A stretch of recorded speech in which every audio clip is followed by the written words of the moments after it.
নেপালকে 2-1 গোলে হারিয়ে আমরা সাফের ফাইনালে চলে গেছি। আর শনিবার আমরা সাফের ফাইনালে হ্যাটট্রিক শিরোপার দ্বার প্রান্তে দাঁড়ায় থাকবো। এখন কথা হইলো, সেমিফাইনালে কি আমরা নেপালকে খুব সহজে হারাই দিছি? আরে না ভাই, ম্যাচের প্রথম মিনিট থেকে আমরা খারাপ খেলাটা শুরু করছিলাম। আর ম্যাচের যে বিশ্রী অবস্থার সৃষ্টি হয়েছে, এইটা আমরা গত 20 সালের পরবর্তী কোনো সময় দেখি নাই যে বাংলাদেশ এতটা খারাপ খেলে। নেপালের এগেইনস্টে আমরা সেমিফাইনালে প্রথমে একটা গোল কনসিপ্ট করে বসছিলাম। তারপরে বাংলাদেশের ডিফেন্স লাইনে নেপালের মুহুর্মুহু আক্রমণগুলো আমাদের ডিফেন্সে কাঁপন ধরাই দিছে। কখনো কখনো আমাদের ডিফেন্সটা বাঁচাইছে, কখনো মিলি আক্তার বাঁচাইছে, আবার কখনো ত্রাণকর্তা হিসেবে আমাদের ক্রসবার হেভি গোল সেভ দিছে 2টা। আর ম্যাচের সময় যতটা বাড়তেছিল, নেপাল ততটাই চমৎকার পাসিং ফুটবল, অ্যাকুরেসি সহ পাস খেলতেছিল, আর বাংলাদেশ ততটাই লুজ আর এলোমেলো ফুটবল খেলতেছিল। আর এই ম্যাচে আমাদের মোস্ট ক্রুশিয়াল সময়টা কোনটা ছিল? আমাদের ফার্স্ট হাফে দুইটা সাবস্টিটিউট, তবে 45+1 মিনিটে যায় ঋতুপর্ণা চাকমার পুস্কাসে অ্যাওয়ার্ড পাওয়ার মতো একটা গোল করে বসে সরাসরি কর্নার থেকে জালে ঢোকায় দেয় বলটা, এন্ড বাংলাদেশ সমতায় ফিরে। আর এক্সট্রা টাইমে মারিয়ামান্দা, শামসুন নাহার জুনিয়র আর সাগরিকার ত্রয়ীর মাধ্যমে আমরা একটা গোল পাই, যার কারণে আমরা 96তম মিনিটে 2-1 গোলে লিড নেই। এন্ড এই লিড নিয়ে ম্যাচটাকে জিতে মাঠ ছাড়ছি। আর এই ম্যাচের জয়টা কিন্তু বাংলাদেশের ফুটবলাররা শিউলি আজিমের মাকে উৎসর্গ করে দিছে। চলেন এখন বিস্তারিত আলোচনা করি ম্যাচে কখন কি ঘটলো, কেমনে কি হইলো। সো ম্যাচের প্রথম থেকে যদি শুরু করি ভাই, নকআউট পর্বে ভাই অভিজ্ঞতা খুব গুরুত্বপূর্ণ ভূমিকা পালন করে। বাট আমাদের ক্ষেত্রে এটা হচ্ছে উল্টোটা। আমাদের আফিদা খন্দকার, যার কিনা ভাই গত দুইবার সাব চ্যাম্পিয়ন হওয়ার যোগ্যতা আছে বা অভিজ্ঞতা আছে, দেন এশিয়ান কাপ খেলছে, এশিয়ান কাপ খেলার অভিজ্ঞতা আছে, এজ এ ক্যাপ্টেন সে 1.5 মিনিটের মাথায় ভুল করে বসছে। 1.5 মিনিটের মাথায় আমরা পিছাই পড়তে পারতাম, বাট ওইখানে পিছাই পড়ি নাই, ভাগ্যের সহায়তায় আমরা বাইচে গেছি 1.5 মিনিটের মাথায়। আফিদা খন্দকার ভাই, তুমি শুধু একবার মিস করো নাই, তুমি কিন্তু আরো একবার 70 মিনিটের মাথায় আরো একটা চরম লেভেলের ভুল করে বসছিলাম। সো আফিদা খন্দকার, এই কাজগুলো নিয়ে করো, এই সব ল্যাকিং নিয়ে কাজ করতে হবে তোমাকে ভাই, নাইলে ভাই তোমার কিন্তু ন্যাশনাল টিমে টেকা কষ্ট হয়ে যাবে। তুমি দিনের পর দিন ভাই ভুলগুলো করতে আসো, এই ল্যাকিং গুলা কিন্তু ওভারকাম করতে হবে তোমাকে। আর শামসুন নহর সিনিয়রের কথা না বললেই নয় ভাই, ম্যাচের প্রথম মিনিট থেকে সে ছিল রক সলিড। প্রথম থেকে ভাই ডিফেন্স সামলাইছে, দারুণ কিছু ট্যাকটিক্যাল মুভ আমরা দেখতে পাইছি শামসুন নহর সিনিয়রের কাছ থেকে। দেন শামসুন নহরের কাছ থেকে চমৎকার কিছু পাসিং দেখছি, কিছু স্কিল দেখতে পাইছি, অসাধারণ ছিল এক কথায় শামসুন নহর সিনিয়র। সে এমন ভাবে খেলতেছিল, মনে হয় না বাংলাদেশ এত বাজে খেলতেছে। বাংলাদেশের অপর প্রান্তে দাঁড়াইছিল শামসুন নহর সিনিয়র, অসাধারণ খেলছে। আর যদি বলি, আমরা এই ম্যাচে প্রি ম্যাচ ডিসকাশন থেকে বলতেছিলাম আমাদের কিন্তু সেট পিসকে বেশি গুরুত্ব দিতে হবে। এই সেট পিস কিন্তু কাজে লেগে গেছে।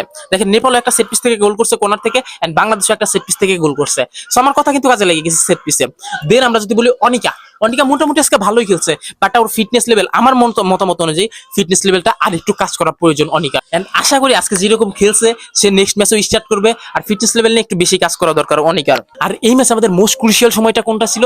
আমাদের ফার্স্ট হাফে দুইটা সাবস্টিটিউট, শামসুন নহর জুনিয়র আর ইয়ান নামার পরেও আমাদের বাংলাদেশ একে তো গতি পাইছে খেলার, অন্যান্য প্লেয়ার আরো উজ্জীবিত হয়েছেন। বাংলাদেশ কিন্তু তারই সুবাদে, মানে রেগুলেশন টাইমের 45 মিনিট পরে এক্সট্রা টাইমের 1 মিনিটে এসে যে কর্নারটা পায়, এন্ড কর্নারটা মূলত আদায় করে নিছে বাংলাদেশ।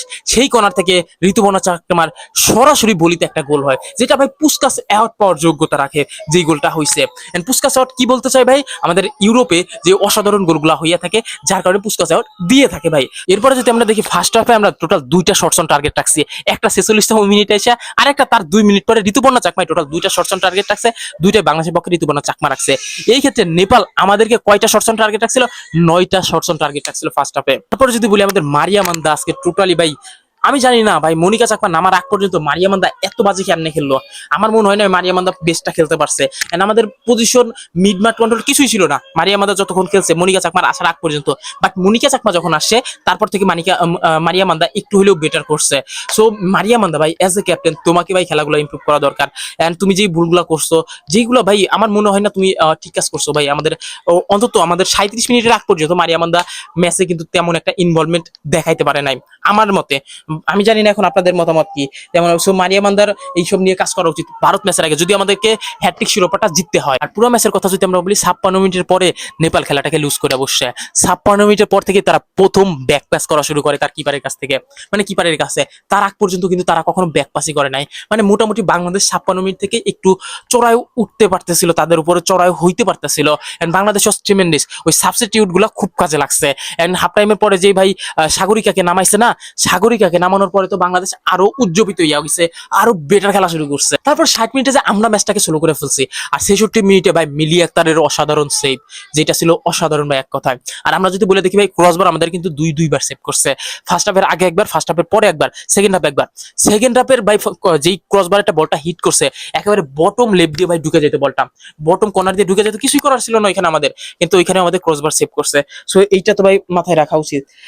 ফার্স্ট হাফের পরে যে মনিকা চাকমা নামলো, তারপর কিন্তু মারিয়া মান্দাও একটু নিজেকে গোছাই নিয়ে ট্রাই করছে। আমরা মোটামুটি একটা কন্ট্রোল আনতে পারতেছিলাম মনিকা চাকমা মাঠে নামার পরে, মিড মাঠ কন্ট্রোলটা রাখতে পারতেছিলাম, যার কারণে খেলাটা আমাদের একটু হইলেও বেটার হয়েছে। তারপরে কিন্তু আমি বলবো নেপাল টোটাল ম্যাচটাই অনেক অসাধারণ ছিল। তারপর ভাই 73 মিনিটে কুলিং ব্রেকটা আসলো, কুলিং ব্রেকের পর আমরা আরো তাদের উপর বেশি চড়া হইয়া উঠছি এন্ড আরো বেটার খেলা শুরু করছি। এন্ড তারপর থেকে সাগরিকা যখন খেলা শুরু করছে ভাই, অসাধারণ অসাধারণ। এন্ড 93 মিনিট মানে এক্সট্রা টাইমে যাইয়া বা আপনি বলতে পারেন রেগুলেশন টাইমে পার হইয়া অ্যাডিশনাল টাইমে 93 মিনিটে মাঝ মাঠের একটু দূর থেকে মারিয়া মান্দার অসাধারণ থ্রু বল ছিল। এন্ড সেইখান থেকে ভাই আমাদের ভাই শামসুন নাহার জুনিয়র অসাধারণ কাটব্যাক করছে 1-1 সিচুয়েশনে যাইয়া, সেইখান থেকে সাগরিকা যদিও বা গোলটা তার নামে হয় নাই, কিন্তু ইনভলভমেন্টটা কিন্তু সাগরিকার অসাধারণ ছিল, কিন্তু ওন গোল কইরা বসছে নেপাল এন্ড বাংলাদেশ 2-1 গোলে আগাই গেছে। এইটাই কাহিনী শেষ হয়ে যায় নাই, কাহিনী কিন্তু চলছে ভাই 96তম মিনিটে, যখন সাগরিকা তাদের ডিবক্সের মধ্যে 1-1 সিচুয়েশনে অসাধারণ ভাই ডিবক্সে কি 1-1 সিচুয়েশনে কি মুভটাই করলো ভাই, যা মুভটা ছিল অসাধারণ। এইটা সাগরিকা ভাই, এটা ডিফাইন করে সাগরিকার ফিউচার আসছে বাংলাদেশে, মানে আরো বেটার করবে সাগরিকা। তো সাগরিকা ওয়াজ টু গুড আজকে। আর আমরা ভাবতেছিলাম ভাই খেলা শেষ, এক্সট্রা টাইম দেওয়া হয়েছিল সম্ভবত 6 মিনিট, কিন্তু খেলা গড়াইছে ভাই 100 মিনিট প্লাস খেলা হয়ে গেছে।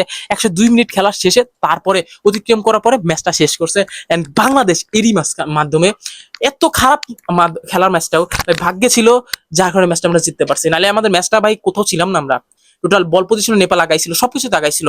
ফার্স্ট আমরা একটু লাস্টে ভাই সাগরিকার একটু দ্রুত গতি ছিল, দেন শামসুন জুনিয়র একটু দ্রুত গতির কারণে ওরা হাইরা গেছে ম্যাচটা। মূলত আমরা চলে গেছে আমাদের টানা তৃতীয়বারের ফাইনালে, আমরা হ্যাটট্রিক শিরোপার সামনে দাঁড়ায় আছি।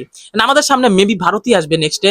ভারতের বিপক্ষে আমি যে ল্যাকিং গুলোর কথা বলছি, মারিয়া মান্দা, আফিদা খন্দকার, এদেরকে ভাই রক সলিড যে ল্যাকিং গুলো আছে এগুলো ভাই ঠিক করতে হবে। আমাদের ডিফেন্সের যে ভুলগুলো আছে সেইগুলো ঠিক করতে হবে। ডিফেন্স মোটামুটি ভালোই ছিল, তারপরেও যে ভুলগুলো ছিল ওগুলা কাজ করতে হবে। আর মনিকা চাকমার মারিয়া মান্দা একসাথে স্টার্ট করতে হবে।